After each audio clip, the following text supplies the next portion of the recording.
નમસ્કાર દર્શક મિત્રો, ગૌતમ અદાણીના ભત્રીજા પ્રણવ અદાણીએ થોડાક સમય પહેલા જામનગરના જે જામ સાહેબ છે શત્રુશલ્ય સિંહજી તેમની સાથે મુલાકાત કરી હતી અને તે પછી અનેક ખબરો ઇલેક્ટ્રોનિક મીડિયા અને પ્રિન્ટ મીડિયામાં એના અહેવાલો પ્રસિદ્ધ થયા હતા.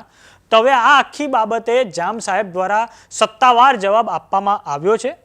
તો પત્રકારે એમને પૂછ્યું હતું કે સ્થાનિક ન્યૂઝપેપર અને ટીવી ચેનલમાં અદાણી અને આપના વચ્ચે કંઈક ચાલી રહ્યું છે, એ અંગે ખરેખર જે હકીકત હોય તો આપ કહી શકશો?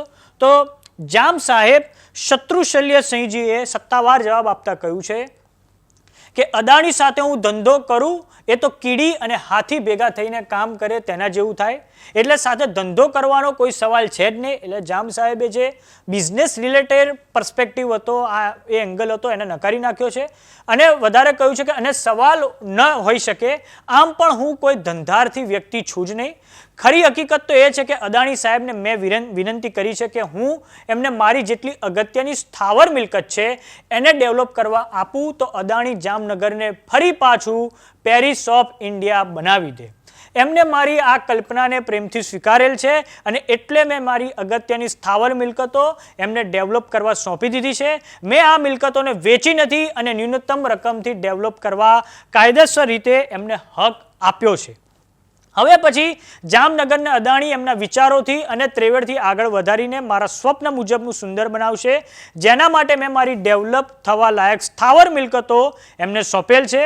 હવે હું તેવી અપેક્ષા રાખું છું કે હું મારી અગત્યની સ્થાવર મિલકતોનો ભોગ આપું અને અદાણી તેની કલ્પનાથી તેની ત્રેવડ વાપરી જામનગરને ખૂબ આગળ વધારશે અને સુંદર બનાવશે. તો આ જામ સાહેબનો આ સત્તાવાર જવાબ હતો એમની અને પ્રણવ અદાણીને લઈને જે મુલાકાત થઈ. તો હવે સમાચાર એ પણ આવી રહ્યા છે કે તો અદાણી ગ્રુપ જામનગરમાં બે દિશામાં આગળ વધી શકે છે. પહેલી શક્યતા છે પોર્ટ બંદર વિકાસની. તો હાલમાં ભારતમાં લગભગ 11 જેટલા પોર્ટ એ અદાણી કંપની મેનેજ કરી રહી છે. તો જામનગરના જે ગ્રુપ બેડી પોર્ટ, રોઝી પોર્ટ અને ઓલ્ડ બેડી પોર્ટ છે તેમાંથી કોઈ એક બંદરનો તે વિકાસ કરી શકે છે.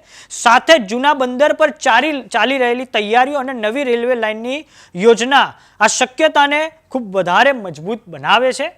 આમ થોડાક સમય પહેલાં ગૌતમ અદાણીના દીકરા પ્રણવ અદાણીએ જામ સાહેબની મુલાકાત લીધી હતી અને એ લોકો જામ સાહેબે સત્તાવાર રીતે કહ્યું છે કે મેં મારી અગત્યની જે સ્થાવર મિલકત છે તેને આપણે અદાણીના વિઝન પ્રમાણે ડેવલપ કરવા માટે એમને આપી છે.